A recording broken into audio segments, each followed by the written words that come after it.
Hello everyone. I was in Croydon recently and it was the first weekend of a month, and on the Sunday, first Sunday of each month, the Croydon Airport Visitors Centre opens up, and you can get sort of free tours around it. Have to book in advance, so I did that and really enjoyed myself. There was an immense amount of interest in there for me. It's only quite a sort of small museum, and certainly wouldn't appeal to everyone, but I found an awful lot to absorb me there. So I wanted to talk to you a little bit about my visit. At the moment, you're looking at a few bits and pieces that I picked up while I was there, but I'll show you some stills and some footage that I took while I was there to occupy your vision whilst I chat. Yeah, I grew up in Croydon. When I was an infant, the airport was actually still functioning as a commercial airport. In my mother's time, she grew up in Croydon as well, and in her time, it was London's principal airport. Heathrow didn't exist before the war. Heathrow was only opened up in 1946, and it was actually Croydon Airport that was the principal airport of London, and saw a lot of activity and celebrities coming and going and so on. It very kind of glamorous period. Lots of style in the airport building as it survived today was actually opened in 1928 by Lady Maud Hoare, who was the wife of Samuel Hoare, famous, well, not so famous politician of the 1930s.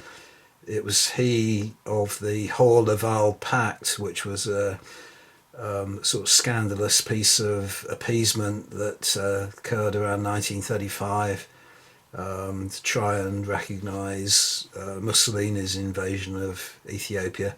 But anyway, at the time in 1928, Samuel Hoare, Lady Maud Hoare's wife, husband rather, was an aviation minister, and she was very kind of active in the aviation industry as well, and opened up the airport, to the new airport. But it had originally been started off its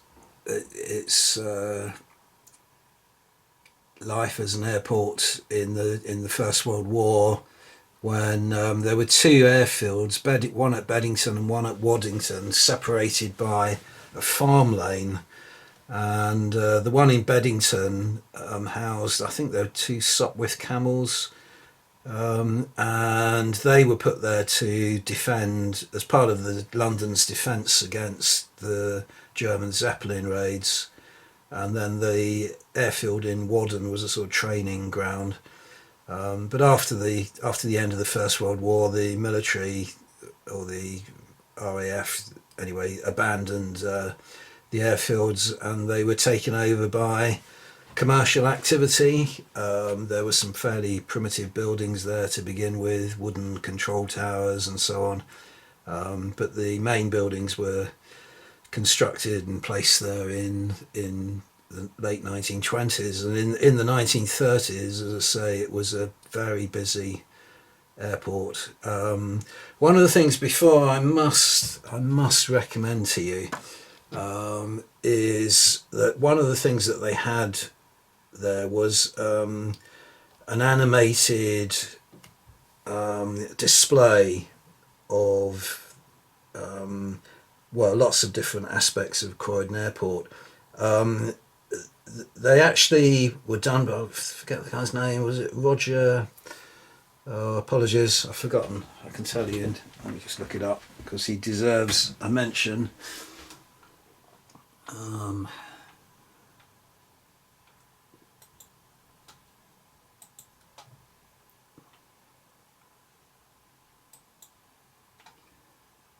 Yeah, his name is Roger Potton, and he has put together lots of animations, and as you probably know, I'm a big fan of animation as well. It's one of my other interests, so I was very interested to see what he'd done. But he actually has a YouTube channel called Archive Sketcher, and it has all these videos, animated videos of Croydon Airport on that, and I can really recommend you looking at it, because it absolutely captures the flavour of the 1930s, and gives you what looks like a very accurate depiction of the airport. It's, you actually watch this whilst you're inside the terminal building, and you can see that he's got all the fixtures and fittings absolutely right. Or anyway, the video that he had on display there, and it's on his YouTube channel called Archive Sketcher, and the one in particular which they showed, which I was really impressed by, was called Airport House the Movie Part 1 Departure, Croydon Airport. And it's the second draft of that. He's got both drafts on his channel, but it's about five and a half minutes long, and it shows you driving up to the airport, going through the terminal building, walking out onto the runway outside, and getting into a de Havilland aircraft. So fantastic animation. I'm going to explore the software that he used, because I would really love to be able to do things like that myself, but my skill, is just not up to that. But anyway, can recommend that. Where was I? Yeah, so what's left standing nowadays is the terminal building itself, which was purchased in the 1990s, I think. The airport closed down in 1959, or the last commercial flight left in 1959, as did the last private flight. So you've got the airport house, which is the old terminal building, and then to one side you've got a lodge, which was at the kind of curved sweeping drive that led to the opening led to the front door of the terminal building, and that's in a fairly dilapidated state now. It can't be pulled down because it's a listed building, but it's going to take a lot of work to restore it and make it safe. And then on the other side is the old airport hotel, which housed passengers who were about to use the airport. Prior to that hotel being built, flying passengers would be taken from their hotels in London by an Imperial Airways bus, and driven direct to Croydon Airport, where they went through the terminal building and took off. But the airport hotel building was built, to save them that journey, make it more convenient. But the hotel still exists and is still used as a hotel, but unfortunately they wrecked any chance of it being made into a listed building, because they added an additional floor, so they've completely spoiled its appearance, and it's a bit unfortunate. But you can still make out, the lower part of the building matches the architectural style of the terminal building. Anyway, the things that I bought. I bought a DVD of a documentary that was first produced in 1935 by the Shell company, and this is a kind of slightly shortened version of that documentary, but it gives you a really amazing insight into what the airport looked like, and how it, sort of the background scenes of aircraft being maintained and so on. I got these free handouts which have got a lot of blurb on them, always go for fridge magnets. So there's a nice aerial shot of or illustration of the airport buildings there with a de Havilland. What is it? I'm not sure what it is. De Havilland something or other. Coming into land, passenger aircraft, and this is a kind of an account of an executive who had to fly to Bangkok. So he documented his visit. I think he was a telephone engineer working for the GEC in Coventry, and he flew to Bangkok to install an automatic exchange, and documented his travel in photographs and so on. I just thought it'd be interesting to read. There's bits of other pullouts and things, illustration of the route he took. The flights from Croydon in the 1930s, it wasn't possible to fly across the Atlantic on a passenger plane. It was just too far and too demanding. I mean, obviously there had been transatlantic flights, but they were all single-seater or smaller planes. Not passenger planes couldn't do it. So if you wanted to go to America, you still had to go by liner, but loads of routes. The main airline being Imperial Airways that flew out of Croydon, flew down to South Africa, to across to India, across to Australia. The journey to Australia, even by plane in those days, took about 3 weeks.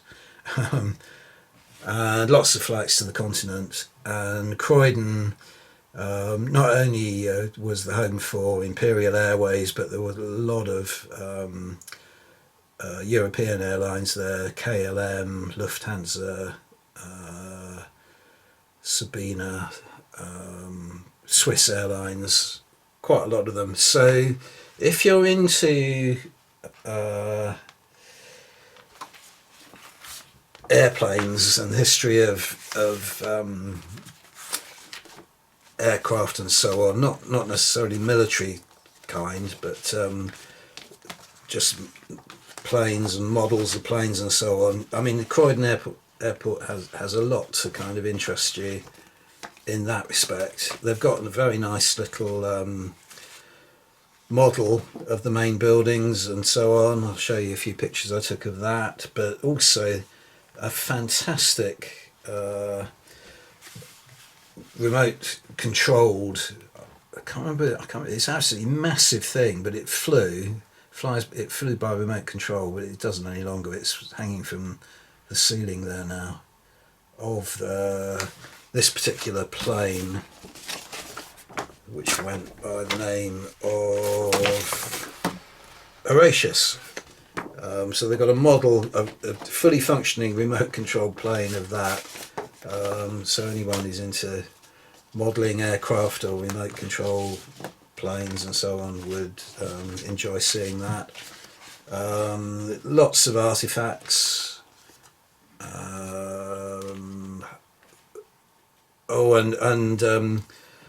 As well as the sort of tour that you get, you also get taken up into the control tower at the very top of the building. So this area here, and that is all fitted out as a sort of mock, control tower with a dummy, sort of a mannequin and so on over the desk. And I was really surprised as well. It doesn't look like a particularly tall building, and it isn't. It's nothing compared to modern standards. But I was really amazed by how far you can see from the control tower. And I didn't manage to capture it very well on film, but you can actually see right the way across. Croydon's about sort of 10-15 miles south of London centre, south of the Thames, but you can see right across to London, right across over the river, and you can see the new Wembley football stadium, the big arch of that. So over in sort of West London, and you can see right across to the the centre of London, the Shard, all those kind of buildings.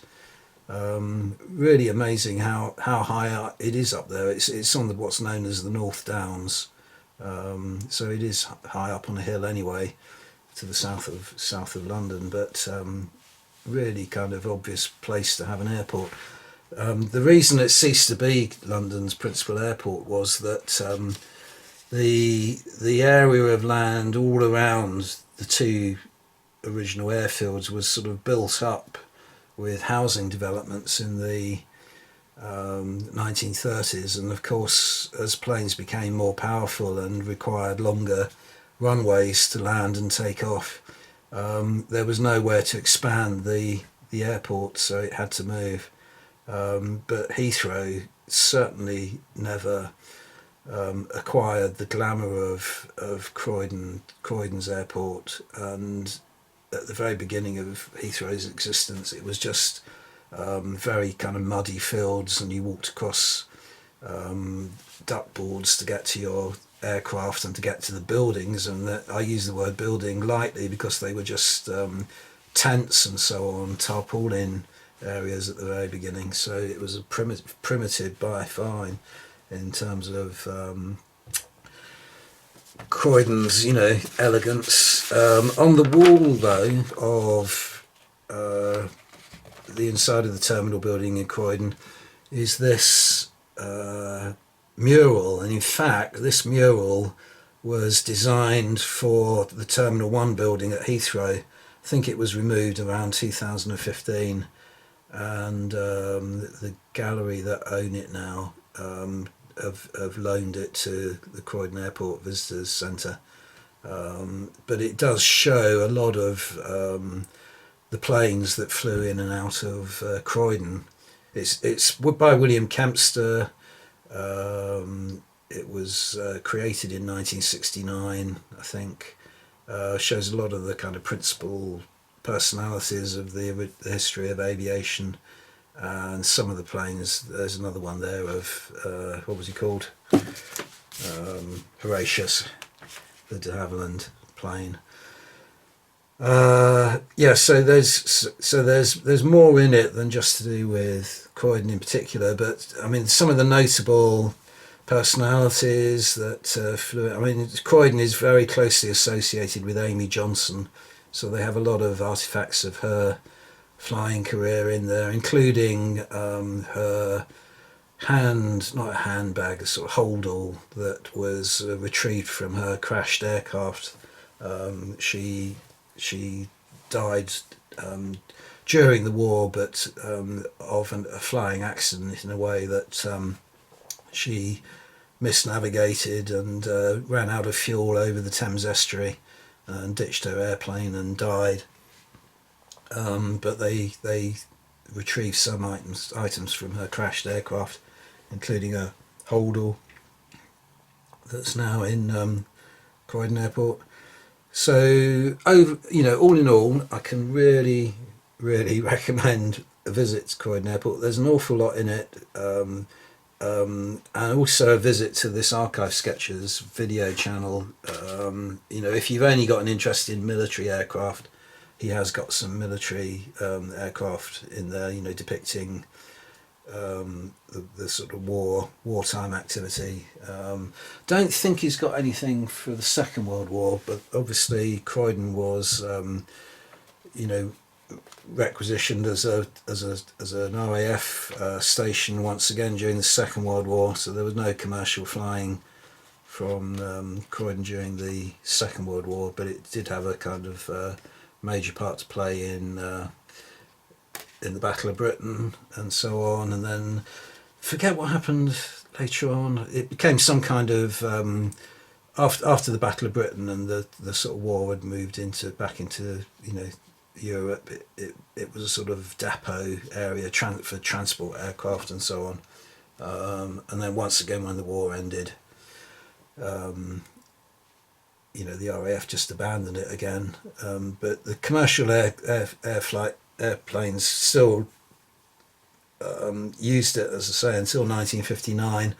On the outside of the building, there's a de Havilland Heron, which was the last plane to fly a commercial flight out of Croydon Airport. It's a little bit of a phony in that it's the same model of plane, but it's been painted up with the numbers and the livery of that original plane. Forget the name of the airline. Let's look that up as well while I'm thinking about it.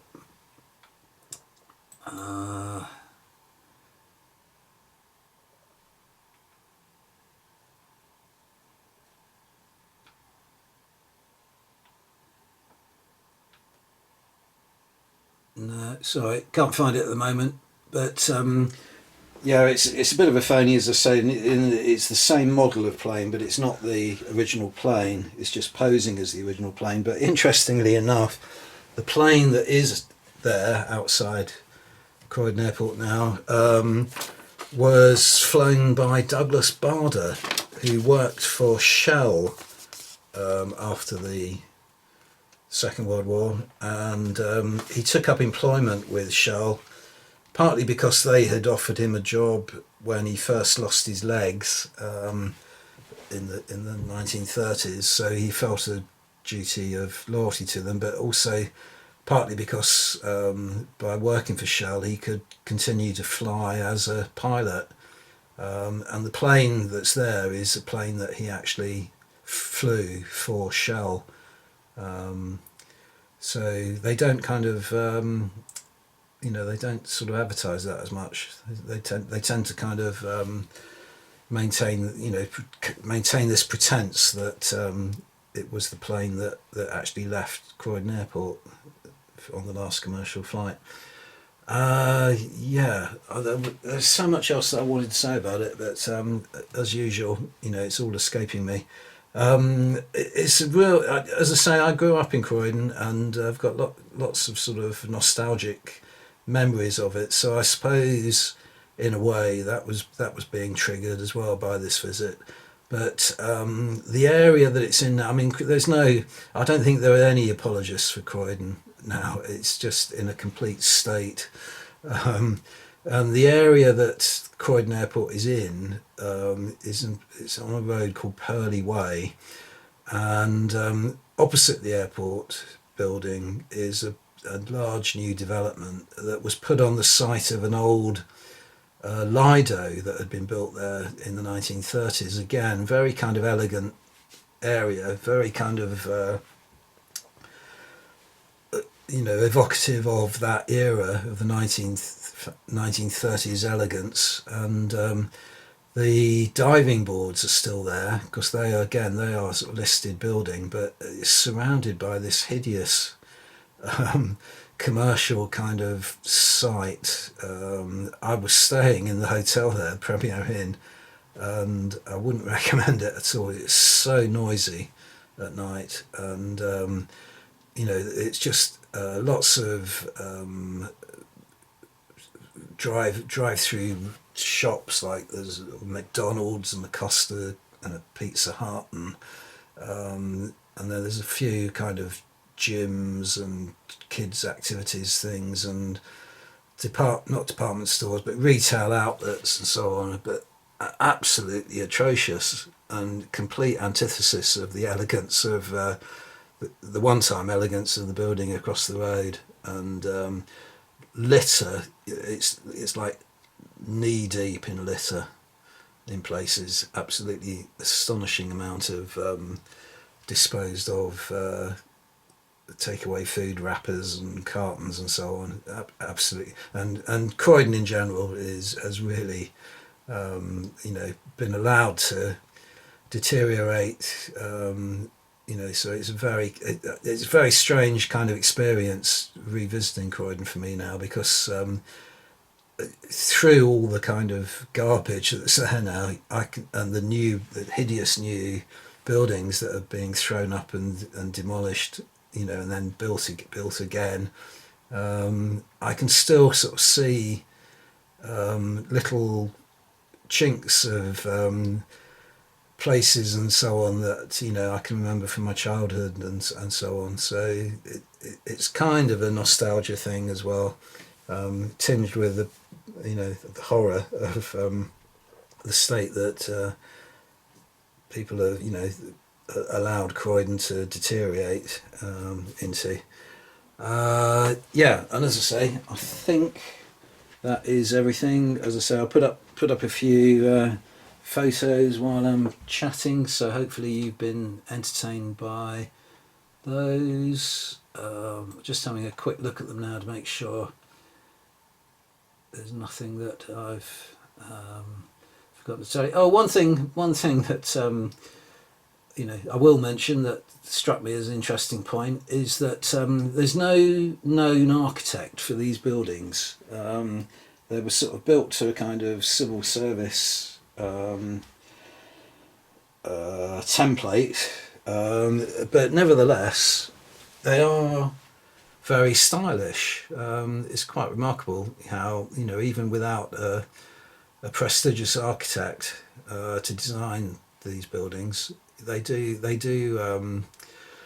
display a very kind of stylish appearance. But again, a bit like the aircraft outside, it's a little bit of a sort of false facade, because the buildings aren't of stone. They're actually just brick and steel, and then they've been coated with a kind of very thick layer of, I suppose you'd call it lime wash, and then the appearance of stones has been created by scratching straight lines into them so that they look like stone blocks. But chip that away and you'll just find brick underneath. So I thought that was quite an interesting point that the chap who was taking us around made. He also pointed out where there used to be supports for awnings and so on, so that the freight could come in. Oh yeah, that's another thing as well. It's very interesting. The building itself was way in advance of its time. Lots of design features that have become integral to all airport buildings all over the world now. And it all started largely in Croydon. So you've got these sort of flows of passengers in and out of the building, so that you don't have incoming passengers passing outgoing ones and so on, and the customs arrangements, and there was even a kind of French newsagents in there at one time, and a weather board showing the weather conditions to wherever you were flying and so on, that was kept up to date. And lots of in the control tower you see lots of innovative sort of contraptions for positioning radio positioning of aircraft and triangulation and so on, and really, really fascinating. You could spend ages there. Unfortunately, you're not rushed through, but you only have about an hour. I think I managed to squeeze 2 hours in, and then had some very interesting conversations with some of the staff there, who were very knowledgeable and very enthusiastic about the history of aviation. I'm very pleased to come. This is my favourite. I've watched this already. This DVD is really worth watching. I was tempted to kind of put some clips of it up on this video, but it does say that it's forbidden. So I'll stick with the copyright legislation for this on this occasion at least. And yeah, definitely finished that now. So thank you very much for watching. See you again on the next video. Bye for now.